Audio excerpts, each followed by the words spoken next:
Supreme Court of Appeal has granted Dr Nandipha Magudumana leave to appeal a decision by the Bloemfontein High Court which dismissed her application to declare her repatriation from Tanzania unlawful. Although the High Court found that her deportation was a disguised extradition, it ruled that she had consented to returning to South Africa. Magudumana is facing a string of charges after she was arrested in April alongside convicted rapist and murderer Thabo Bester. She's accused of aiding and abetting his escape from Mangaung Correctional Center in Bloemfontein. Let's make sense of the latest developments. Bring in legal commentator Melusi Xulu, who joins us now via our video link. Melusi, great to have you on the program as always. Thanks for your time and patience. I wonder what you reckon is at the heart of this case. Is it whether or not Nandipha Magudumana consented to coming back, or whether or not due process was followed in making sure she's back in South Africa?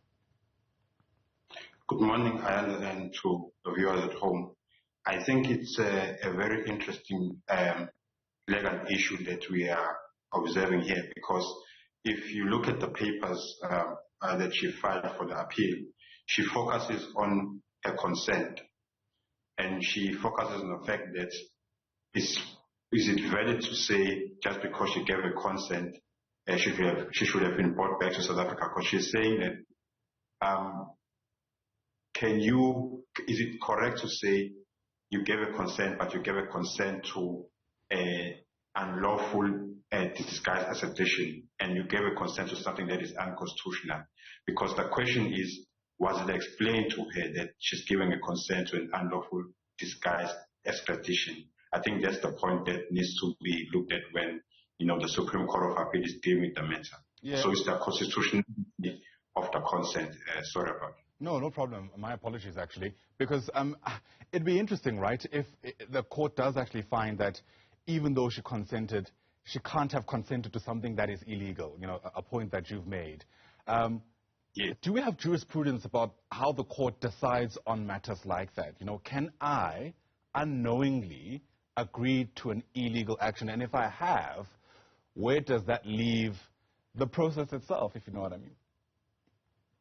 Well, if you look at her paper, she says that this issue of giving a consent to an unlawful and unconstitutional act has not been dealt with in court. She says it's a res nova legal question, meaning it's a new issue that has not been decided by court. So that is why I'm saying it's an interesting legal issue to look at, because the Constitution is simple. Any act or situation that is contradictory to the Constitution is invalid. That is Section 2 of the Constitution. And also, if you look at Section 172, subsection 1, paragraph 8 of the Constitution, it says the courts have a duty to declare acts that are unconstitutional to be, invalid. So if her constitutional rights were violated and she was giving consent to something that was unconstitutional and unlawful, the courts have to decide. It's in the interest of justice that the Supreme Court of Appeal decides whether this was a correct thing to do. And why I find this interesting, is the fact that if possibly she fails in succeeding in this court, she will take it to the highest court, and it will be an interesting thing to see what the Constitutional Court will say about the Constitution itself. Yeah, speaking about the next steps, look, you're not representing Nandipha Magudumana, but I wonder what you reckon the legal strategy is here. Say things do go her way. Say it is found that she was brought into this country illegally, if you know what I mean.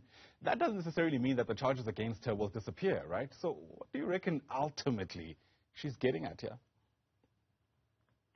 If we go back to the initial papers in court, she said she was unlawfully arrested, and obviously she wants the whole matter to go away. And that means that she will be released.